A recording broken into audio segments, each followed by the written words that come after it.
आज आपने देखा ही होगा कि सीज़ फायर एग्री हो गई है और कुछ समय के लिए सीज़ फायर एग्री हुई है और उसके बाद भी न्यूज़ आ रही थी कि ईरान जो है अभी आईआरजीसी जो है वो अभी भी एस्कॉर्ट कर रहा है शिप्स को, टोल मांग रहा है, $1 मिलियन मांग रहा है पर टैंकर, छोटे वाले, बड़े टैंकर के लिए $2 मिलियन मांग रहा है। अभी भी फायरिंग चल रही है इधर उधर। यूरेनियम जो था यूएसए को वापस चाहिए था, वो कब वापस आएगा? ईरान 10 पॉइंट्स अपने लेके आया है, उस पे क्या यूएसए एग्री कर गया? तो ये सब बातें चल रही हैं मीडिया में। उसको एड्रेस करने के लिए वाइट हाउस ने कुछ कहा है, तो सुनते हैं वाइट हाउस क्या कह रहा है। और वाइट हाउस में सब कुछ क्लियर कर दिया है, क्रिस्टल क्लियर, सब कुछ साफ साफ कर दिया है वाइट हाउस ने कि जो भी आप मीडिया में सुन रहे हैं वो मोस्टली गलत है। असली बात क्या है ये अभी सुनते हैं, यहाँ पे हमें पता चलेगी। The president's maximum pressure and the leverage created by the success of Operation Epic Fury led to the Iranian regime asking for and ultimately agree. अब क्या पहला पॉइंट क्लियर किया कि यूएसए की डिटर्मिनेशन थी, जो यूएसए का इम्पैक्ट था उसकी वजह से ईरान आया है सीज़ फायर के लिए। ओके, ईरान ने एग्री किया सीज़ फायर के लिए टू अवॉइड कि ईरान के ऊपर इतनी सारी बॉम्बिंग हो, उसका इंफ्रास्ट्रक्चर डिस्ट्रॉय हो जाए। इसकी वजह से डर कर ईरान जो है, इन अदर वर्ड्स डर कर ईरान आया है सीज़ फायर के लिए एग्री किया उसने। Ceasefire proposal with the United States. Iran could no longer tolerate being bombed or taking the gamble of what was to come following President Trump's 8 p.m. deadline. That's it. 8 PM की जो deadline दे रखी थी, Iran नहीं handle कर सकता था इतनी सारी डैमेज, तो इसलिए वो इस प्रपोजल के लिए एग्री किया उन्होंने सीज़ फायर के लिए, और कि वो ओपन करेंगे स्ट्रेट ऑफ हॉर्मुज़ को। Iran has agreed to open the Strait of Hormuz, and as the president said, we have received a proposal from the Iranians that has been determined to be a workable basis on which to negotiate. I've seen a lot of inaccurate coverage today from the media about these negotiations and these plans already. So let me be clear and correct the record. The Iranians originally put forward a 10-point plan that was fundamentally unserious, unacceptable, and completely discarded. It was literally thrown in the garbage by President Trump. And बहुत ही अच्छा बोला कि originally जो Iran ने 10 points बना के दिए थे वो हिलेरियस थे, मजाकिया थे, अनसीरियस नहीं थे, सीरियस नहीं थे, मजाकिया थे, पूरे बकवास थे। उन पॉइंट्स को यूएसए ने उठा के ट्रैश कैन में फेंका है, कूड़े में फेंक दिया यूएसए ने कि वो सब बकवास है। ईरान फिर दूसरे पॉइंट्स लेके आया है। अंदर ईरान क्या बातचीत करता है दैट इज़ डिफरेंट दैन बाहर क्या बोलता है। अंदर से जी हुजूरी करेगा, सीरियस बातें करेगा, बाहर कुछ भी फेंकता रहेगा। तो ये बात बहुत ज़बरदस्त क्लियर की गई है। वो जो 10 पॉइंट प्लान बाहर मीडिया में रखा है वो सब बकवास था, उसको यूएसए कूड़े में फेंक चुका है। many outlets in this room have falsely reported on that plan as being acceptable to the United States, and that is false. Very good, clear कर दिया। जो पूरे न्यूज़पेपर में जा रहा है कि 10 पॉइंट प्लान ये ईरान का है जो यूएसए ने एक्सेप्ट कर लिया, टोटल रॉन्ग है, गलत है। यूएसए ने उसे कुछ एक्सेप्ट नहीं किया है। Deadline fast approaching and the United States military completely decimating Iran with each passing hour. Yes. The regime acknowledged reality to the negotiating team. They put forward a more reasonable and entirely different and condensed plan to the president and his team. In reality Iran की जो हालत ख़राब हुई है उनको पता है, और उसके अकॉर्डिंग्स में उन्होंने जो मांगे की हैं वो इंटरनल हैं और वो रीजनेबल लग रही हैं। President Trump and the team determined the new modified plan was a workable basis on which to negotiate and to align it with our own 15-point proposal. Very good. अंदरूनी उसके बाद जो 10 पॉइंट्स आए हैं वो थोड़े लॉजिकल थे, और उसके हिसाब से यूएस ने कहा ओके इन पे बात कर सकते हैं, और हमारे जो 15 पॉइंट्स हैं उनको रिव्यू करते हैं और आपस में नेगोशिएट करके कोई पॉइंट्स बनाते हैं final. Red lines, namely the end of Iranian enrichment in Iran, have not changed. And the idea that President Trump would ever accept an Iranian wish list as a deal is completely absurd. बिल्कुल सही है कि उनकी अगर कोई wish list है उसको USA obviously agree नहीं करेगा, और दूसरा जो यूरेनियम है, एनरिच्ड यूरेनियम, वो तो यूएसए को चाहिए, उसका वो रेड लाइन है, उसको आप चेंज नहीं कर सकते, वो तो हमें चाहिए। यूरेनियम वहाँ से उनका इंडस्ट निकलेगा, या तो वो खुद देंगे या फिर आपको मिलिट्री एक्शन लेना पड़ेगा। होप ये है कि वो खुद जो है एग्री कर लेंगे और यूरेनियम को दे देंगे। Make a deal that serves in the best interests of the United States of America, and he and his negotiating team will focus on this effort over the next 2 weeks, so long as the Strait of Hormuz remains open with ये सब cease fire वगैरह तब तक valid है अगर straight of Hormuz open है। जब तक स्ट्रेट ऑफ हॉर्मूज ओपन है सब कुछ सही रहेगा। no limitations or delays.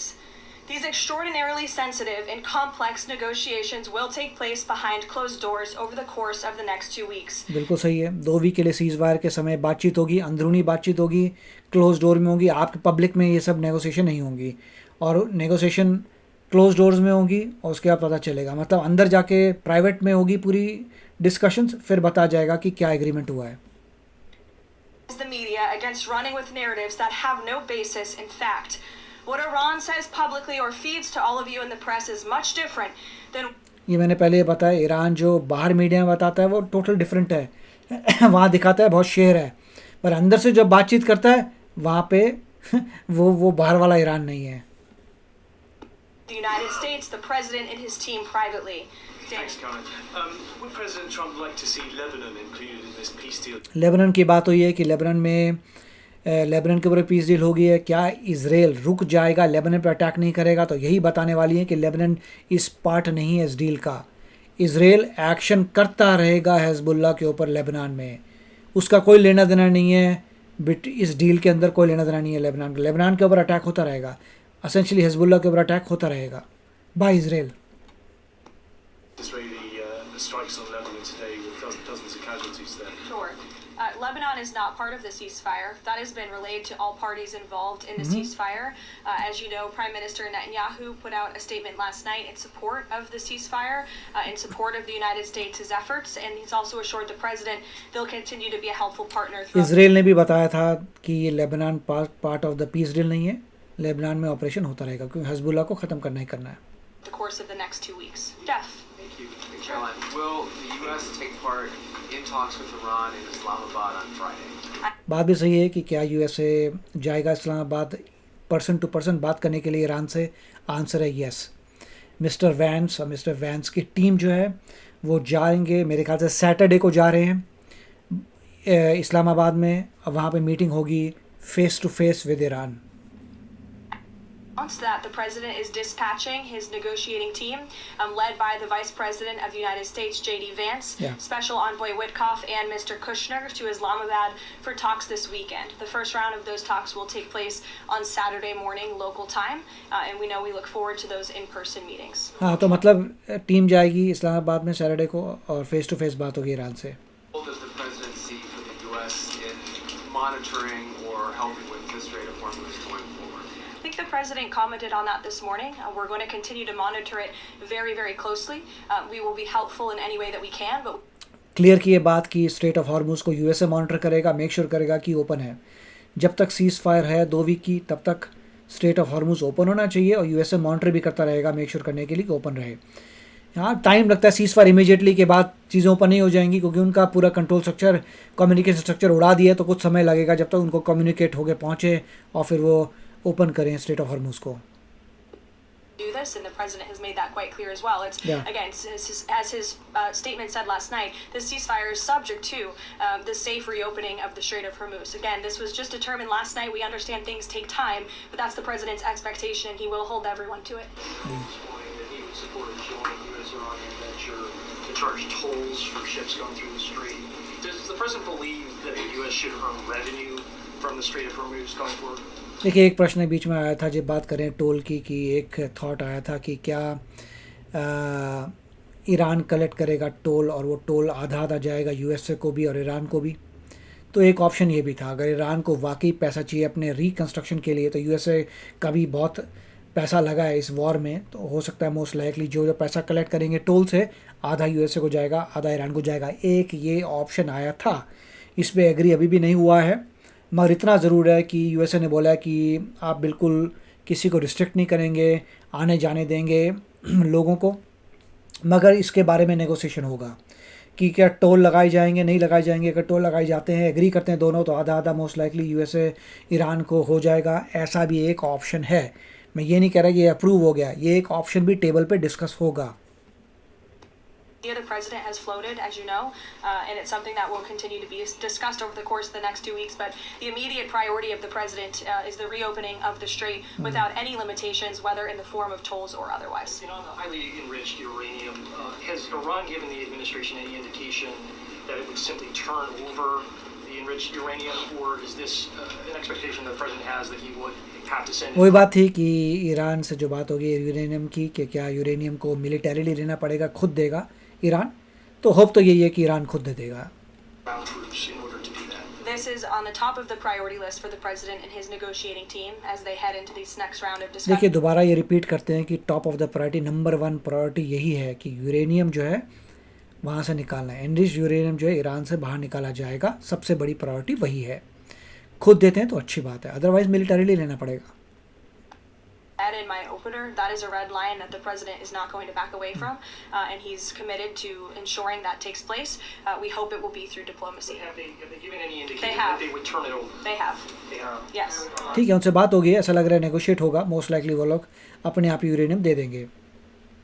I would just say, and I would echo what the vice president said this morning, this is a fragile truce. Ceasefires are fragile by nature. We've seen this with respect to the 12-day war. वही बात करें कि cease fire हो गई है, मगर फिर भी कुछ लोग कह रहे हैं कि अच्छा अभी भी कहीं जगह बॉम्बिंग हो रही है, इधर उधर वॉर, तो यही कह रहे हैं कम्युनिकेशन में समय लगता है, कम्युनिकेशन जब पूरा पहुंच जाएगा तो सीज फायर हो जाएगी।